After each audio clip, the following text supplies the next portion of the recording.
Chapter 3. Flash is right. There's something super. I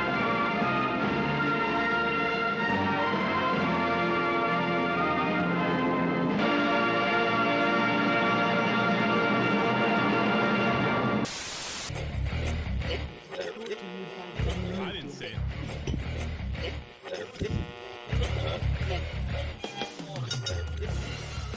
Yes, my Tryna get out of my city, tryna do it different so my people can't forget me. I wanna be successful, I wanna make an impact. Know that I am different, I know that you feel that.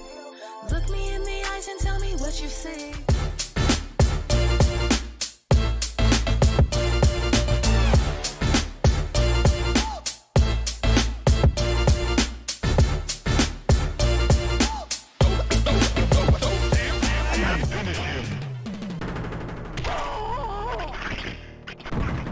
Kano wins. Flawless victory. Fatality.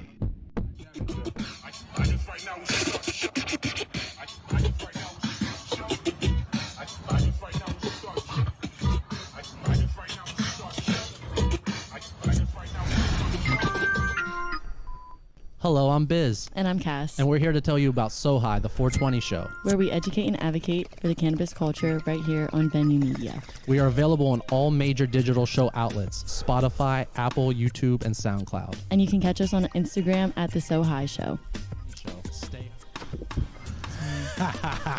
Finally, I didn't fuck it up. Sorry. 3.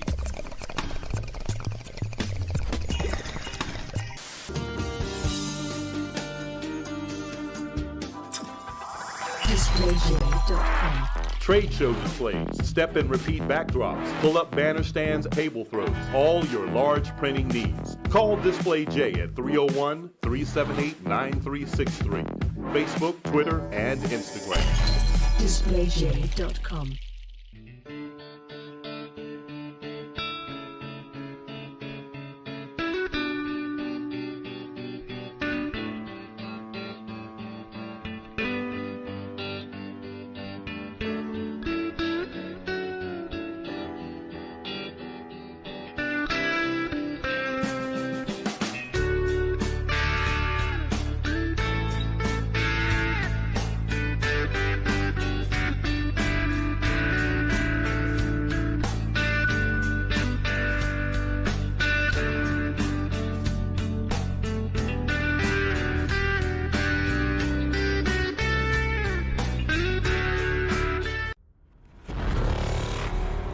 There is nothing wrong with your screen.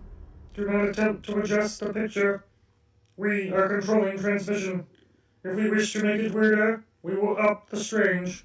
If we wish to make it zanier, we will up the insanity. We will provide the absurdity. We will provide the ludicrous. We can blow your minds, make them tingle. We can change your focus to the nonsensical, or sharpen it with illogicality. For an hour every Wednesday, tune in with us as we discuss the strange that you see and hear. We repeat, there is nothing wrong with your screen. You are about to participate in an epic undertaking. You will soon experience the weird that makes the weird vanilla on the Ridiculous Podcast.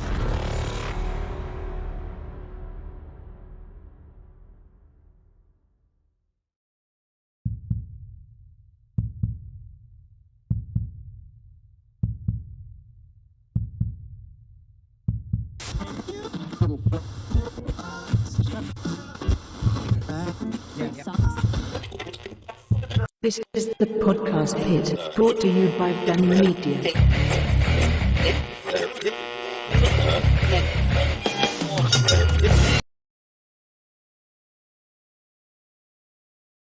Gentlemen. Can you hear us? Yeah, there we go. There we go. With some technical difficulties this morning. All good. Ladies and gentlemen, it is that special time of the week. This is the Podcast Pit. I am your host, former professional wrestler, promoter of Voltage Wrestling, jack of all trades, master of what?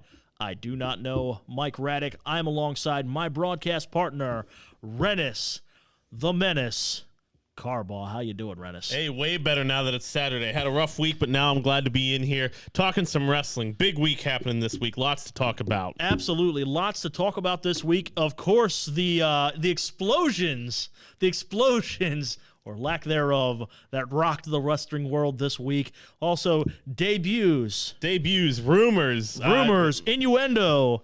It's going to be it's a packed show today. We get to talk about how much Eric Bischoff doesn't know what he's talking about this week. That's going to be something. That's something we could talk about literally every week. Yeah, we could talk about that. It's him and Vince Russo both. But Yeah. we're going to be You talking heard about it here, folks. First, Mike told us that Vince Russo doesn't know what he's talking about. I just want to point that out. Yeah. Hey, I'm not riding the Vince Russo train at all or Thank anything. God. Like I'm not. However, he did have a good run that people don't give him credit for. Okay. You know, people don't give him credit for it. I'm just gonna say that. I'm one of those people. You're one of those people. Well, that's fine. That's fine if you're one of those people. You're a Russo lover, are you? I'm not a Russo lover. I'm not. I'm just saying. Giving credit where credit's due. Yeah, it's Oh, like okay. what about all the good I'll things he accept did? that. Yeah, you accept it. Thank you. I appreciate that. I knew you'd see things my way. All right. We've already got comments about this already. So we got to start there. So as Mark Gonzalez, the explosions weren't as bad as the electrified cage. True.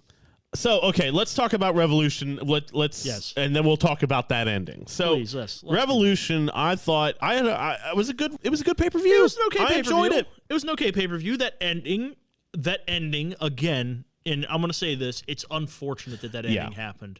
I don't think that ending would have been as big a deal as it was had that debut that they hyped all week been so underwhelming. Yeah, so for those of you who didn't watch, the big debut, and those who don't know, was Christian Cage, also, Christian from WWE. We last saw him in WWE at the Royal Rumble. Yeah. And I think there was one or two backstage segments like that week as well, but apparently that was it. That's the big debut. The big debut. I was excited. I'm still excited. The fact that Christian is able to wrestle, Captain Charisma himself will be. And that's I'm not saying Christian Cage in AEW is a bad thing. I am saying it was a little too overhyped. No, I think it was way too overhyped for what they were bringing out. When you're getting hype like they were putting out the entire week, you're expecting somebody big. I wasn't expecting Cena and I wasn't even expecting CM Punk or somebody like that. No. But you're hearing rumors that there's contract negotiations that apparently went pretty deep with Dave Bautista. Right.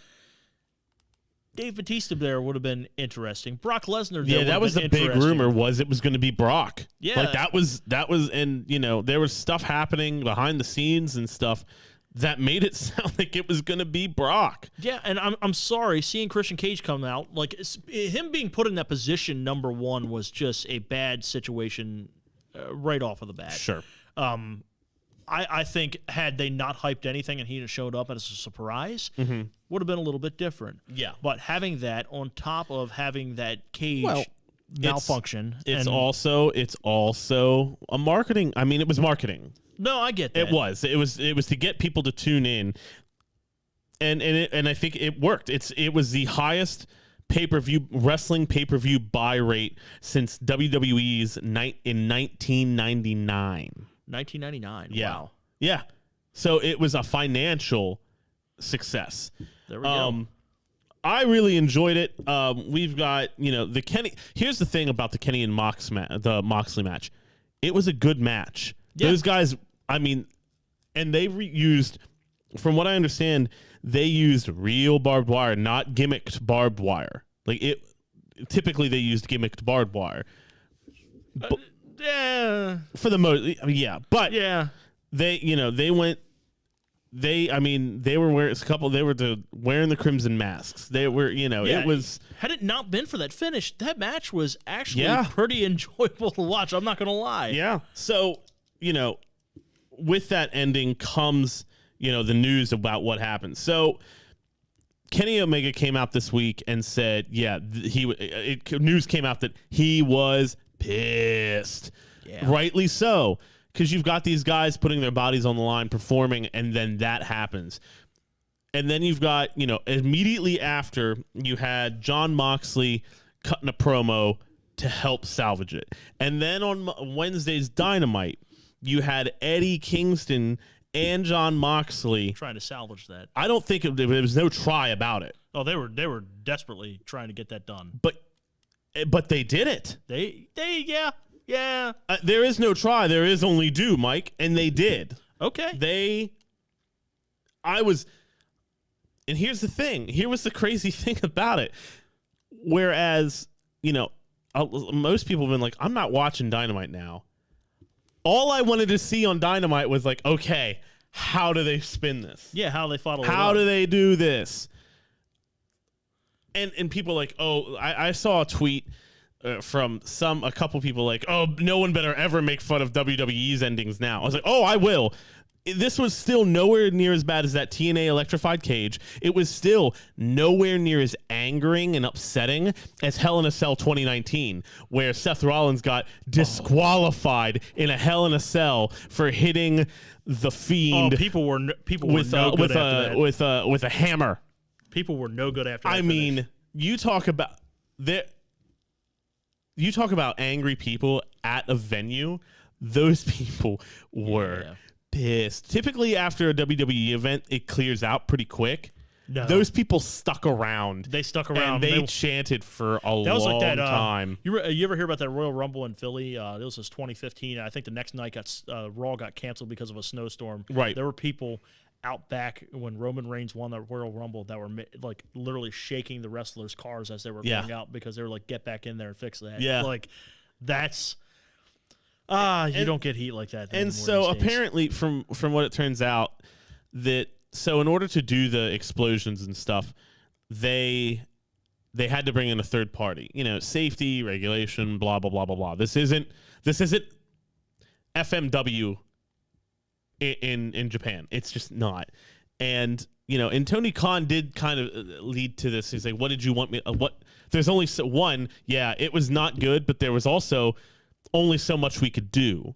Yeah. There are different regulations here than there are in a lot of other parts of the world. Just go on YouTube and look up, like, does OSHA know about this? And you'll see a lot of videos from different parts of the world of people at their jobs doing very questionable safety. Oh, yeah. You know what I mean? So are you saying that AEW could have been on does OSHA know about this? No, I'm saying that I'm sure, unfortunately, no matter what we were going to get, I don't think it was going to live up to fan expectations. No. I don't know if you saw my dream booking right here, and Mark Gonzalez replies again. That's why they should have never done this match. Oh, sorry, I just honestly, I totally agree with you, man. I totally agree with you. See, I don't because if that's all very well and good to not even do it, but you have if everyone in the wrestling world didn't do the thing that people told them, that's why you shouldn't even do it, we wouldn't be anywhere. No, I mean that's just the bottom line. No, but I'll say this. I'll say this. In a world where you have to use a third party. Now, granted, the third party they screwed it up. Yeah, the third party screwed it up. You can't control right. I know I like, and just from a promoter standpoint, I know what I can do. Sure. And what's in my control. When I send a performer out to the ring, I have somewhat of a control over that performer and what they do. However, if I get a third party involved, that is controlling some aspect of my show, I don't know necessarily. You don't have control over that. Sure, exactly. It's more. The more people you put in the group, the harder it is to govern. I get that. Yeah, but so this led into AEW Dynamite. We'll go ahead and get to Wednesday night because Raw happened and it was awful. That's all we got to talk about. Yeah. AEW Dynamite. That needs to be a T-shirt for us. Raw happened and it was awful. Yeah. Someone design that for the podcast pit. I will say this. We do have a pro wrestling tee store now. Yes. If our lovely producer would go ahead and plug that pro wrestling store, prowrestlingtees.com/Mike Raddick. We're gonna get a T-shirt up there. Raw happened and it was awful. It happened and it was awful. So we don't get screwed. Right. Yeah. So AEW Dynamite. quite possibly the best Dynamite of the year. It may end up being the best Dynamite of the year. From top to bottom, it was incredible. We had you got Cody versus Penta in an incredible match. You've got the women's six person tag had some great moments, a little sloppy at times, but it sets up that match. Set up. We're gonna get next Wednesday. We're gonna get Thunder Rosa, one of my favorite wrestlers, versus Dr. Britt Baker in a lights out, unsanctioned match, which we haven't seen since Full Gear of last year in Baltimore. Was that the one that the commission went crazy about? Yeah, it's that one. You had Christian come out and start getting involved with Kenny Omega. I don't think we're going to see him immediately in that picture, but AEW does an incredible job of planting seeds for long-term storylines, and that is what we're seeing. And then you had the ending. The ending of AEW Dynamite. Okay, so there was a war council. The Inner Circle had a war council because of their failures over the last couple weeks.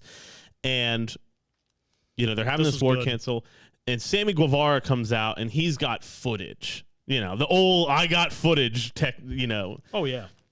And it's MJF, trying to get people to turn on Chris Jericho, which we've all kind of been expecting. Well, they look like they're about to turn on Chris Jericho and Sammy Guevara.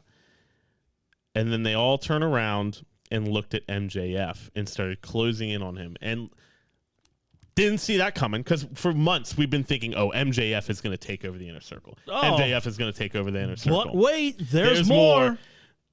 So they go to, MJF is down in the corner, groveling like an incredible heel he is. And then he basically goes, yeah, I've been doing all this. Chris Jericho's like, we've been playing you for months. We know what you've been trying to do. And he's like, well, I've been busy forming my own group. Lights go out. Lights come back up. And there stands FTR, Wardlow, who is massive. I always forget how huge Wardlow is. Yes. Shawn Spears and Tully Blanchard. And they beat the snot out of the Inner Circle while MJF sat on the turnbuckle and watched. It was an incredible double cross. I was expecting Nick Aldis to be with that group, and you know what? Like, now that I'm seeing it, I'm kind of pleasantly surprised that they're going with their own guy. Nick Shekels, sorry to answer your question. This was the highest pay-per-view buy for a wrestling event since 1999. That is non-WrestleMania. Yeah, I believe so. Yeah, non-WrestleMania. Yeah. Did Jake Hager ever get up from the bottle shop? I don't remember. I think Jericho got legit busted open at one point. Yeah. He was, because at the end, the show went off the air with him like his face starting to wear the crimson mask. It was awesome. It was so good. I'll be honest with you. Like, I love this. I love this group they got around MJF right now. FTR, amazing tag team, really like a throwback tag team to days of old. You've got Shawn Spears, who has a lot to prove, and a good enforcer for that group. Oh yeah, if you will. Tully Blanchard being the manager. Tully Blanchard always good on the microphone. I know J.J. Dillon's probably going to be in the mix here and there. Right. But MJF... So to answer the question, I think Nick Shekels' question, I'm just going to read this quote. Dave Meltzer reported in the latest edition of the Wrestling Observer newsletter that the pay-per-view numbers for the show look to be the strongest not only in AEW history, but the strongest for any, I'm sorry, I was wrong, non-WWE show in the U.S. since 1999. My apologies. I got that wrong. It did almost $7 million, which will make up around 50% of the total revenue due to the split with the distribution partners. So non-WWE show. That's my bad. But that's still really good. I mean, you got to think, that's a hell of a pay-per-view for non-WWE pay-per-view. I mean, let's be honest, nobody's sitting there discounting it on for years. Pay-per-view WWE was killing it on pay-per-view. Yeah, that's kind of waned over the last couple of years.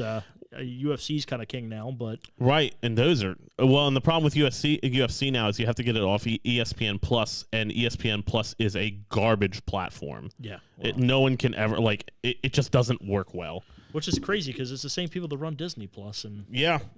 Well, and so on the flip side, we had NXT, which was not good. It just wasn't good. There was bad creative. There was one major bad creative decision. Well, what was that? So for the last week, they've been teasing that there's going to be two major announcements from William Regal on NXT. The one of them was that NXT Takeover is going to be 2 nights. Yeah. Okay, cool. That's fine. I wager to see that your main events, one of them is going to be Finn Balor versus Karrion Kross, which will be awesome.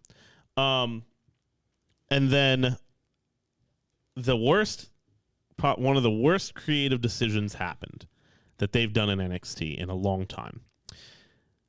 They reveal women's tag team titles. Yeah, you were talking for about NXT. You were talking about this last week.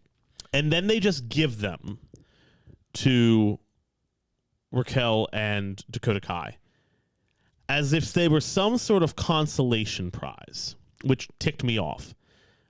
And then they say, oh, you're defending them tonight against Shotzi Blackheart and Ember Moon.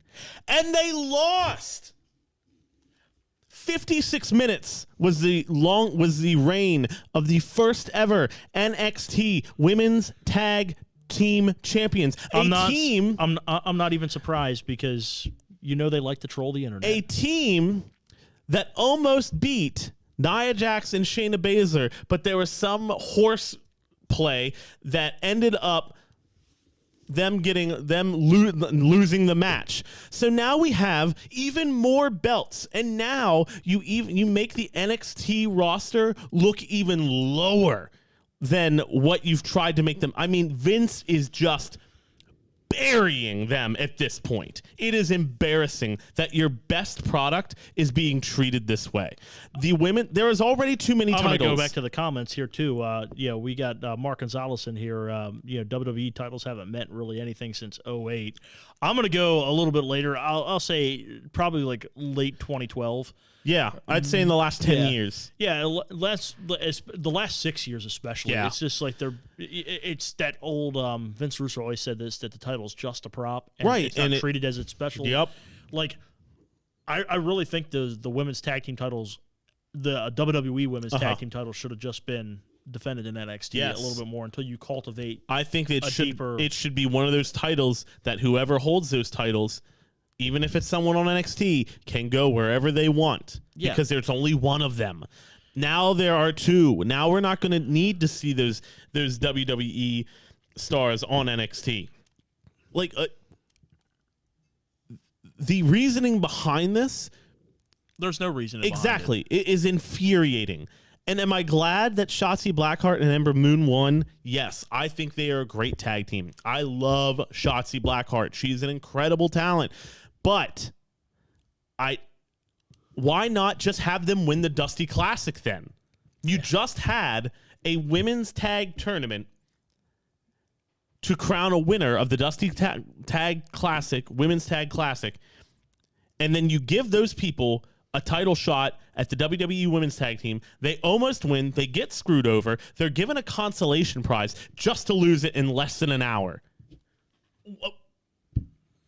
What are you going to do? I don't know what else to say. So we had that. That was the big news. The other thing was, it was Nia Jax's hole that was the deciding factor. Agreed.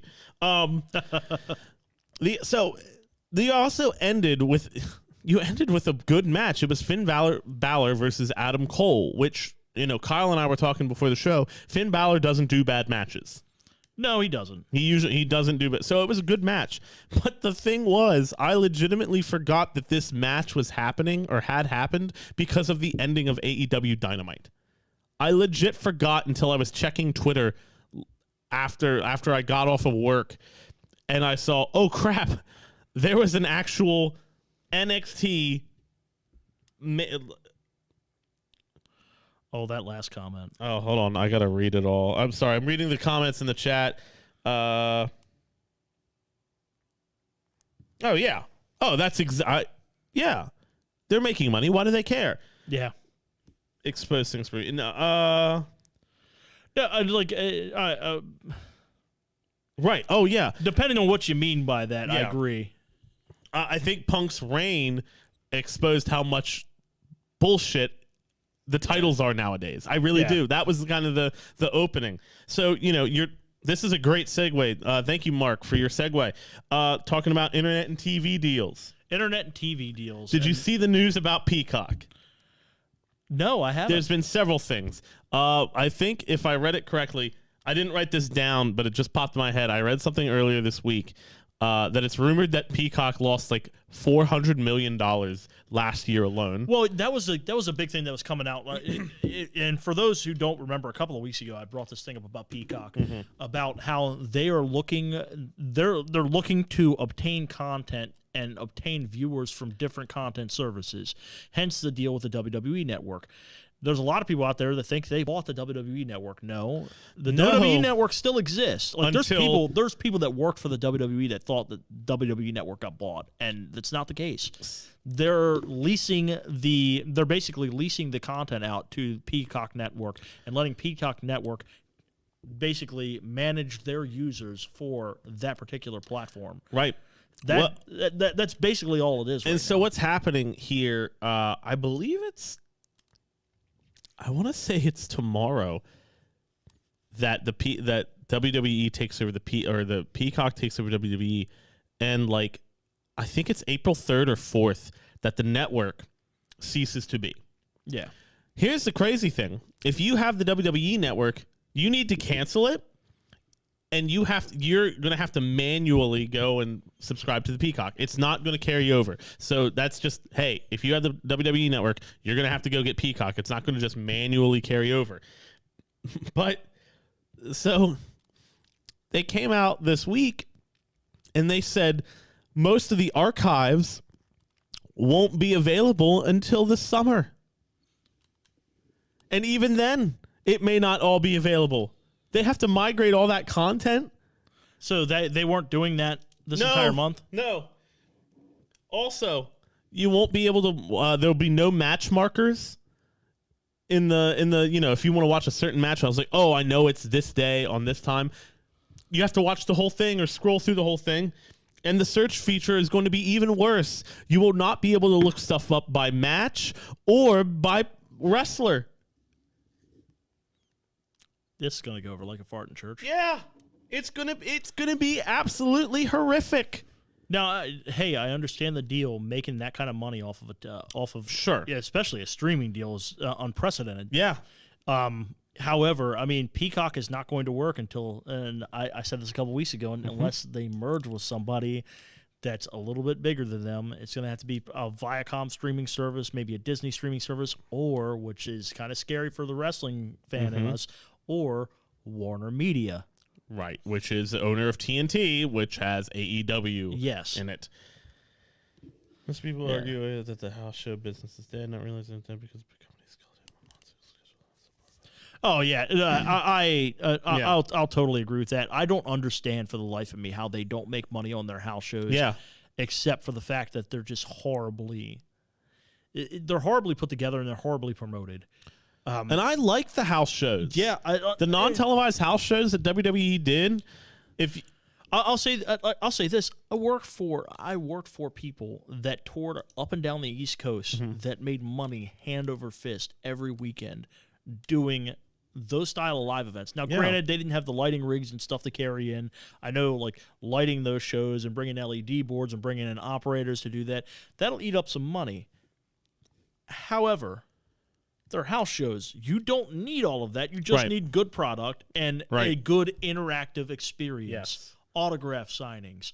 Like, turn them into mini conventions, like a lot of these independent. Turn them into mini access if you're going to, WrestleMania access. Make your shit accessible. Like that's all you have to do. It's just like Right. I don't this is gonna start off my rant. Here it goes. I knew you were talking about this. Because I've been wanting to say this. I have spoken to two people this week. And I'm gonna say two people that work for two different national wrestling companies. One was a programming director, one's a producer.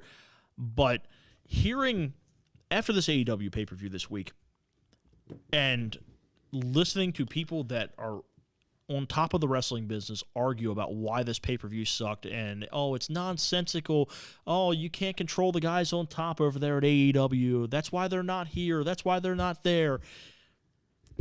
I'm thoroughly convinced that nobody on the top of the wrestling business actually knows or gives a shit about what fans want anymore. They're just worried about pumping out content. They don't give a shit if it's good content or bad content, as long as it's content.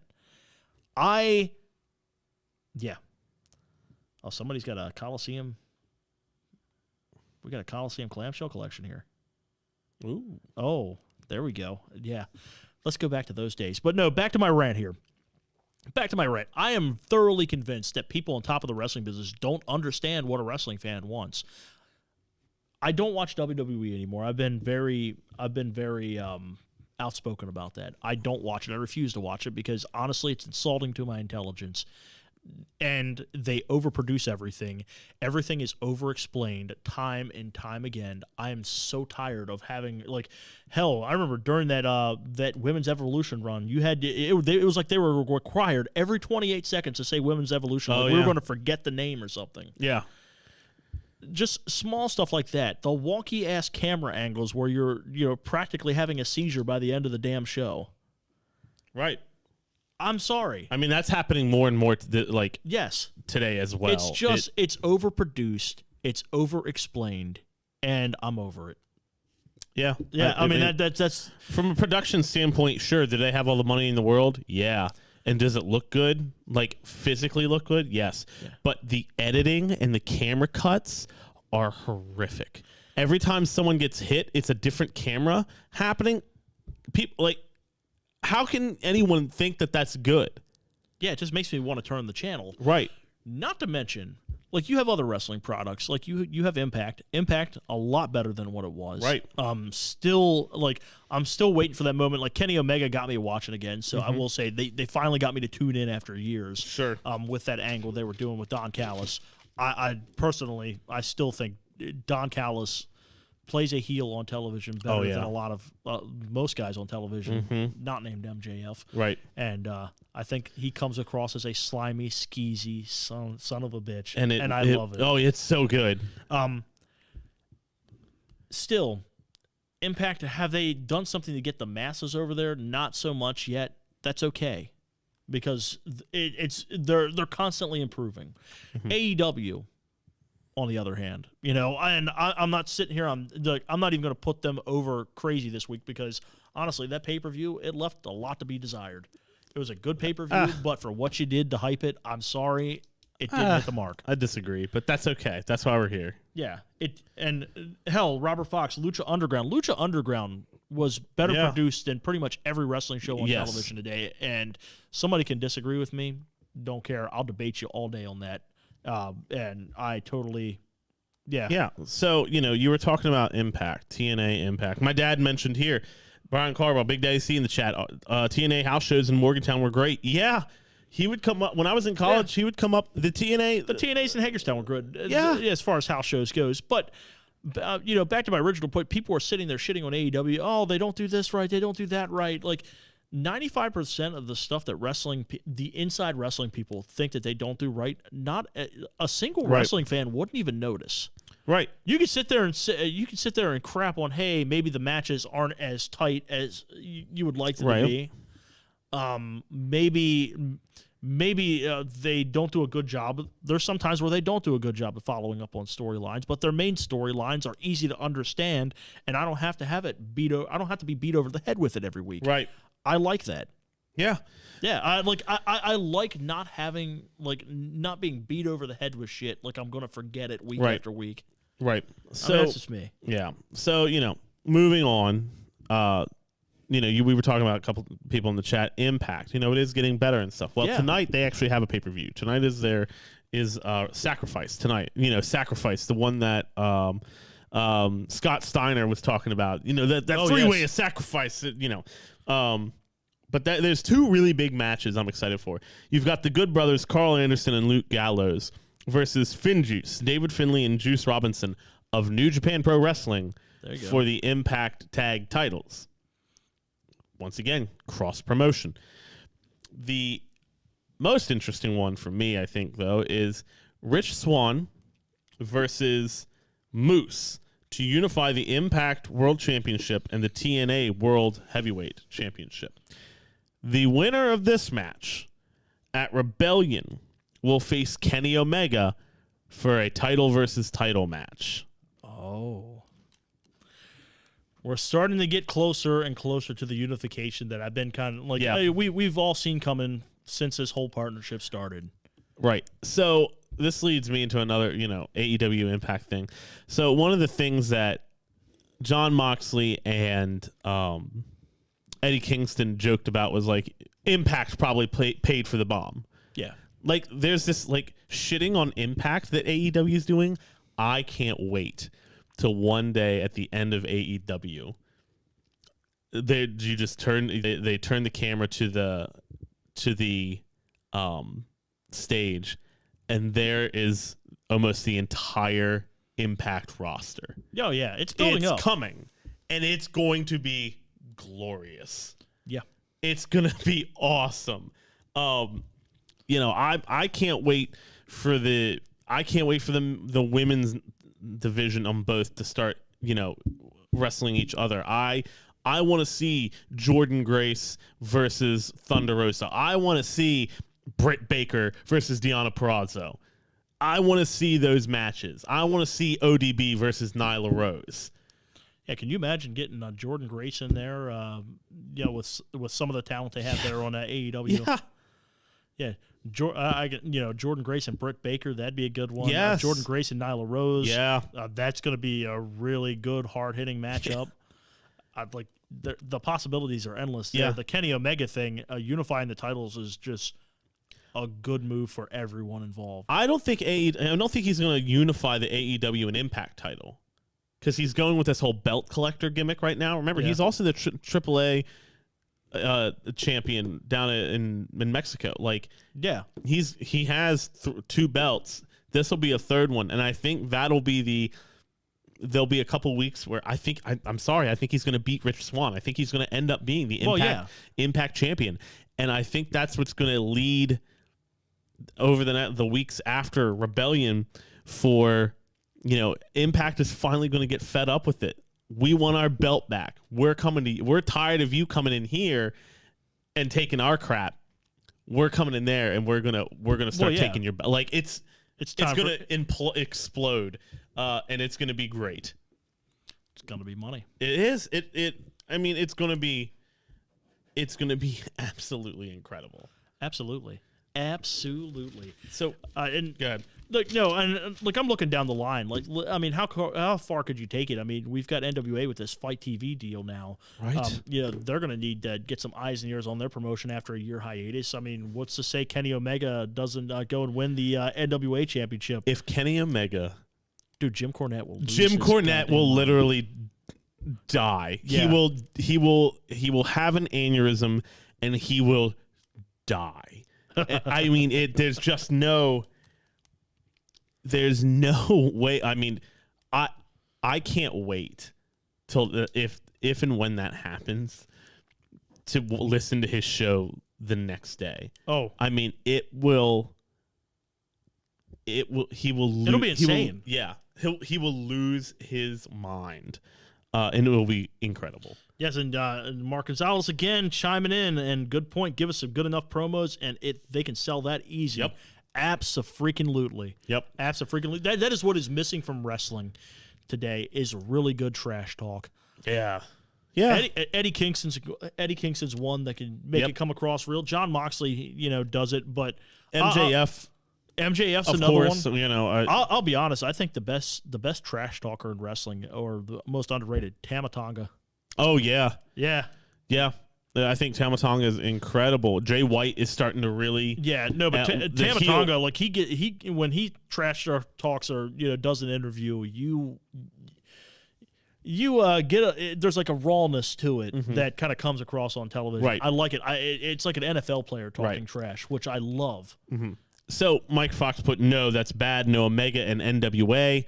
I can see where you're coming from. His style is a little bit different. Yeah, but he may not win the NWA title, but it's definitely going to be teased. He may never show up at the NWA. He may never show up, but they're going to tease. They're going to tease it. And I'm going to say this honestly, like right now, if I'm an organization and AEW wanted to team up with me, and the sole thing would be to put the belt on Kenny Omega, he needs $500 on the belt. Yeah, I'm doing it. Yeah, I'm doing it. Like there's like right now, that the fact that you have this opportunity to do a partnership and that's open, that's open season, so to speak. Right. I think having Kenny Omega come in, having Kenny Omega win that belt in the NWA, like a place that's rooted in tradition, which Kenny Omega is not. He is literally. It's kind of like he's the next generation. Right. I think that's a good foil for some babyface NWA guy. I mean, even turning Nick Aldis babyface. MJF versus Nick Aldis for that title. Oh man! Oh man! I the mean, promos you'd get for that. You've got, I mean, the heeliest heel that ever did heel right now, and Nick Aldis, who is like the definition of class and championship. Man, it would be incredible. Who said okay? Mark Gonzalez. Most of the AEW roster come off as stage or phony. I actually disagree. I think they come off as green. Yeah. I don't think they come off as phony. If I want to watch phony promos, I'm going to go watch. I'm going to go watch WWE. Yeah. Period. I mean, there's almost no one who does their own promos over there anymore. The toppiest tip top guys and Paul Heyman are the only ones. Speaking of promos, you didn't watch Raw. I forgot. It was, like I said, it happened. It was awful. That shirt has to be red, by the way. Yeah. It has to be red. That way we don't put the name on it. It happened, and it was awful. It's got to be in the same font and everything. Yeah. So Braun Strowman and Shane McMahon were in the ring, and it was quite possibly the worst back and forth promo ever. And now I believe they're teasing Shane O'Mac versus Braun Strowman. I like Shane. I don't necessarily. Braun doesn't excite me anymore. No, he doesn't. He lost that luster from a couple of years ago, and which is sad because that was a guy, and they just kind of fed him to Lesnar. But that was a guy. If you're talking big men, like they finally got him over like a big man should get over. Yeah, just running through. Running through jabrones for a little bit, and then finally getting your name, finally working your way up the ladder. They don't build big men like that anymore. No. It's like it's like there's some playbook that says big men have to be slow and boring and not move around a lot. And I think, we're getting a lot of pops for the MJF versus Aldis. I mean, oh man, you heard it here first. Yeah. You heard it out of my mouth first, ladies and gentlemen. You do that match, you're going to make money. Yeah. It's just they both can talk. So I think that's where AEW is going to really benefit from having Paul White at there. I think he has a lot. I mean, he is one of the top big men of, when you ask anyone, they know who the Big Show is. Yeah. People know who the Big Show is. He's one of the top big guys. And you've got big guys. You've got people like Will Hobbs. You've got people like Brian Cage. I mean, those two guys are massive. And they are massively talented. They're not just slow, heavy movers. They can move. Those boys can move too. And I think having that, if you're going to start having these big men, you've got to have someone to lead them. And I think Big Show Paul White is one of the best ones who can do it. Yeah, I mean, he's a great asset for that company. Him, if you're going to have anybody lead your company, Paul White's a guy that you would want to have on top. Cody Rhodes is another one, I think. Even Eric Bischoff agreed with me on that this week. Yeah. He thinks Cody Rhodes is going to be the next megastar out of wrestling. Yeah. I mean, which I don't know. He's doing pretty well for himself outside of the ring. Yes. Like, I know he's smart about doing all the, people make fun of him for doing all these TV shows and stuff, but he's bringing eyes to a product. Its perception is reality. Yeah. He's bringing eyes to a product. It doesn't, we were talking beforehand. The problem with wrestling right now is it's not the problem with wrestling. You've got 4 million fans watching a week, Yeah. The thing is, you need to get more people watching a week, and you have to figure out how to do that. That's why WWE is doing this Bad Bunny stuff. That's why AEW, Cody Rhodes is going out. They brought Shaq in. That's why Cody is going out and doing these TV shows. It's marketing. Like it's just marketing. They're trying to get more eyes on a product, whether you like it or not, agree with it or not. That's what it is. It's for the bottom dollar. If people that haven't watched in years don't know that you're there, you're not there. Correct.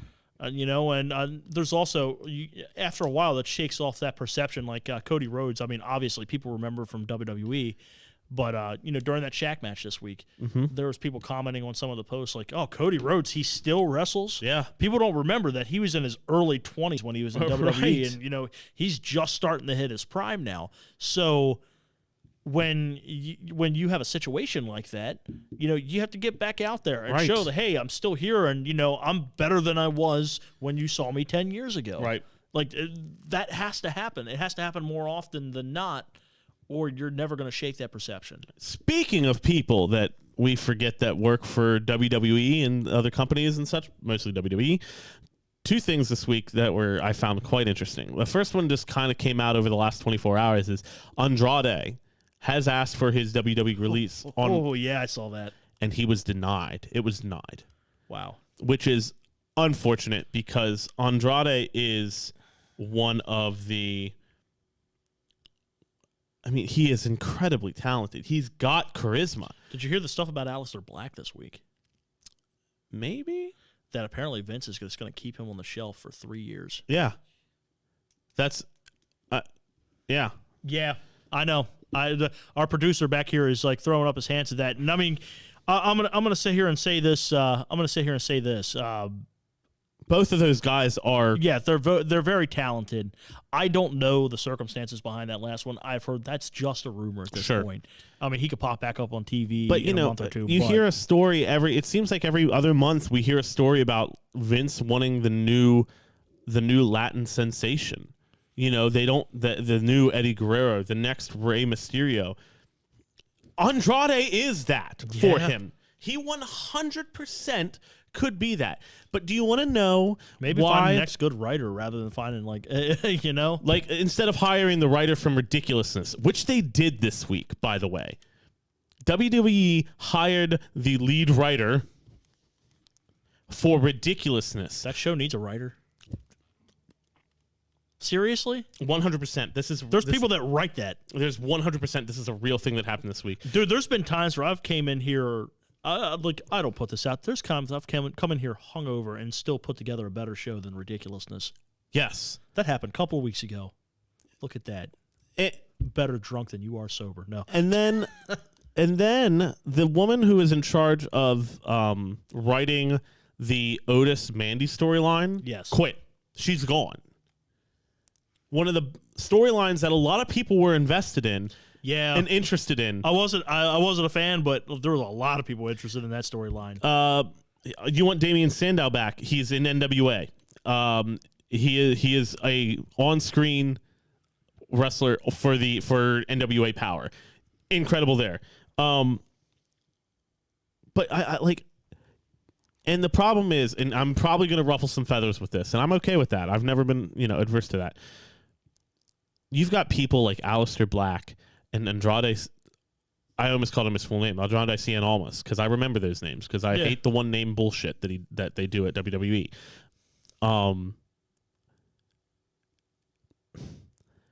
You've got these guys, these younger talents who could carry your company into the next generation and into the next 10 years.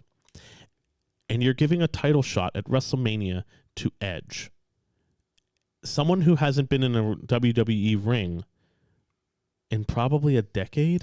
I'm gonna sit here and say this too. I'll play devil's advocate Sure. on that one because And I it is understand an why they're doing it. That is an incredible story for Edge to make this comeback and then get back on top. I think it's an incredible. I agree. I do. It's like, here's the thing. I do agree with that. I agree that it's great that Edge is back up on top, but I'm so tired of the WWE bringing in these older wrestlers and immediately throwing them in title shots. Goldberg. But you've got this talent sitting backstage miserable. They are miserable. It was reported this week that Andrade is miserable backstage. Absolutely hates it. Oh yeah, and I'm sure it's going to get better now that you've got Bruce Pritchard controlling things, and who is the other one? John Laurinaitis is back as head of talent relations because that worked out so well the first time. So I guarantee it. In the next 3 years, the guy that the let Divas the Rock are coming back. It's no longer going to be about wrestling. It's going to be about how they look. The guy that let the Rock's contract expire without even giving him a phone call. Yep. Yeah. Think about that. And the other one that rumors are going around is Chad Gable. Chad Gable's who is another absolutely incredible talent. His contract runs up at the end of April. There's been some hints on Twitter, on his Twitter and on FTR's Twitter, that once his 90 days is up, he's going to be in AEW, and it's perfect for him. It is. It's perfect for him. Yeah. But like Andrade, like Zelina Vega, or Taya Trinidad, her real name, is sitting at home right now, not wrestling, not managing.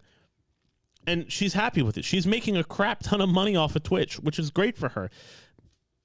But there was almost no better manager in the WWE than her, besides Paul Heyman.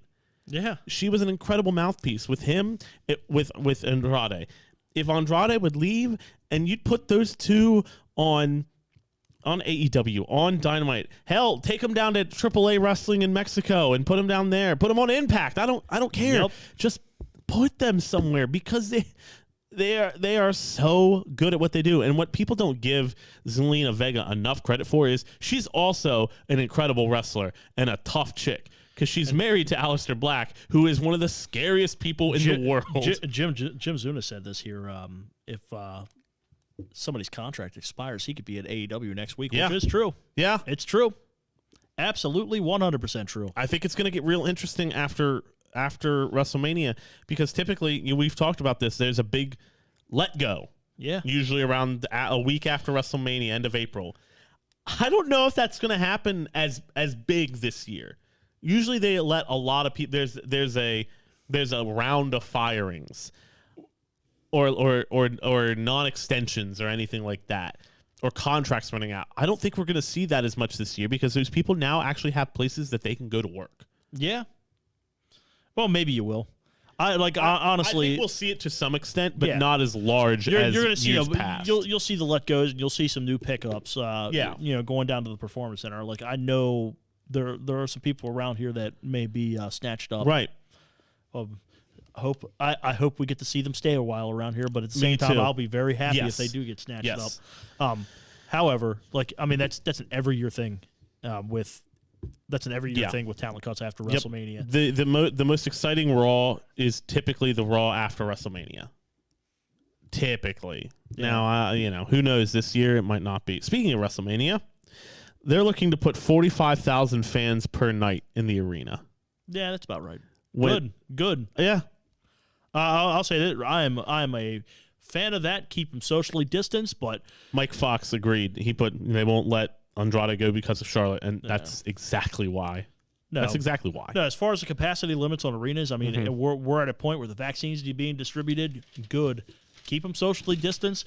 And keep the capacity limit to like maybe 50 to 75%, but no more of this, no more of these capacity limits under that or restrictions under that. There's no sense in it, and open up. Right. So Yeah, that's my that's my soapbox. I'm sticking to it. Open up. So, the last news story I have, in kind of a more local capacity, Ring of Honor anniversary show is on March 26th.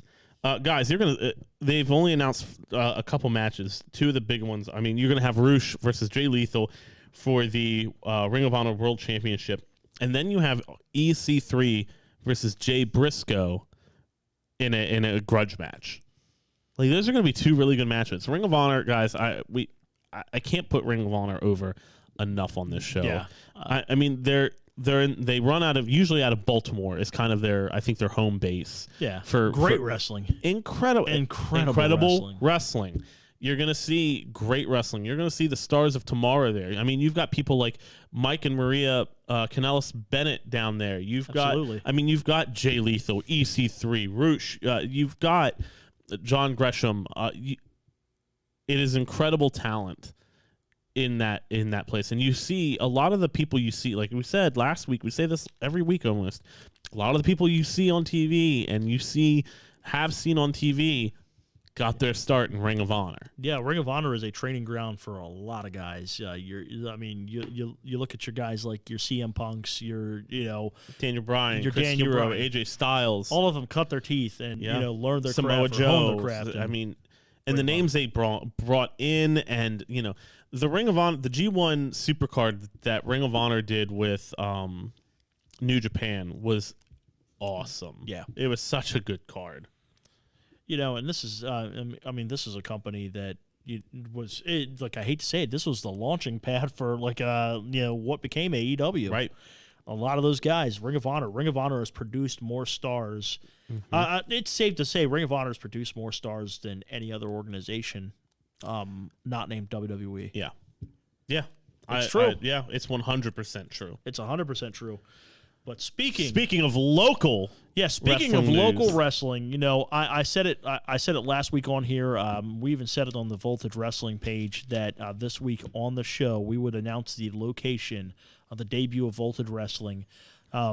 This should be no surprise to anybody, to be honest. Yeah, it should be no surprise. Last year we were planning on doing an event in August, I believe. Yes, before August 23rd. Before Jim Justice.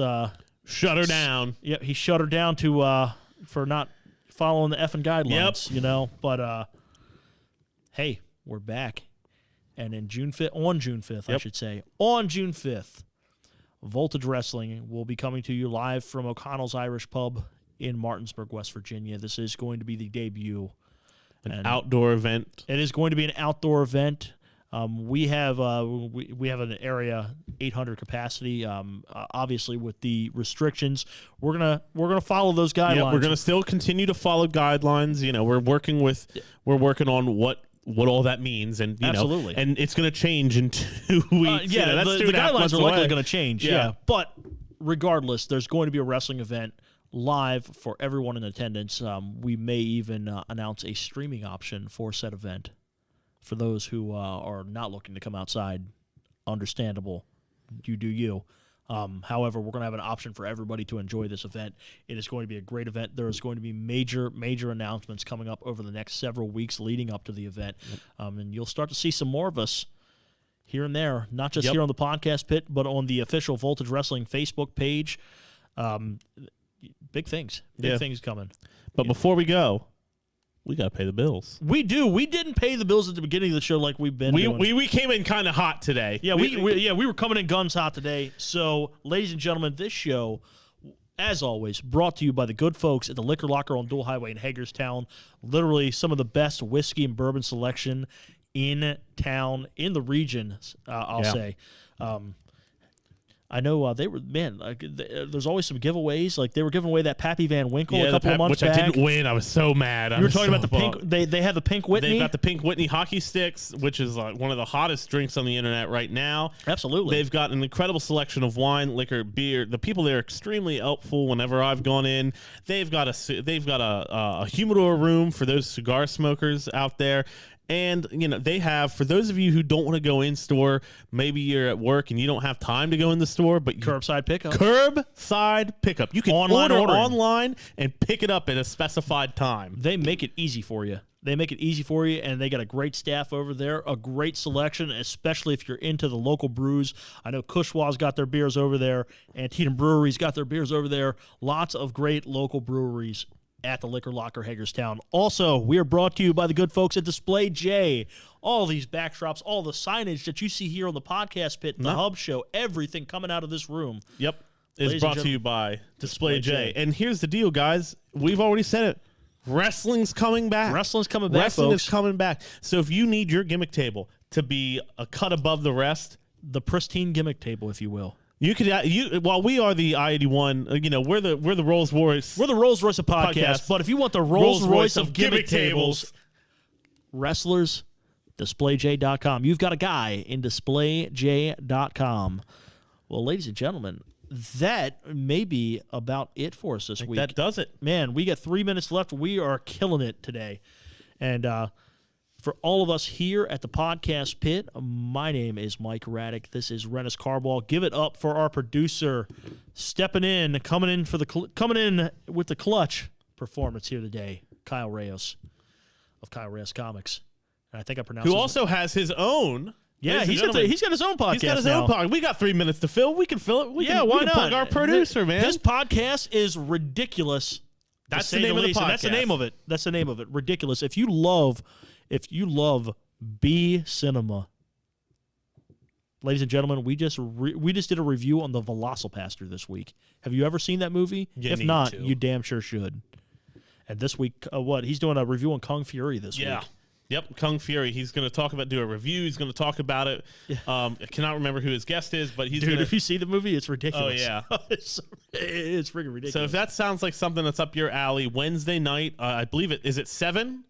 At 7 o'clock. Wednesday night, 7. And I know, Mark Gonzalez, this show would be up your alley because I know you're into this type of shit just like I am. So, yeah, definitely want to check out the Ridiculous podcast Wednesday night at 7 p.m. Check out the return of the Hub Show immediately after the original Hub Show that Jay, our producer, LAJ, started years ago. Took a hiatus. It is back now. Man, Venue Media on top of the world Yeah. this week. I'm going to let you know that right now. We are producing content like, whoa.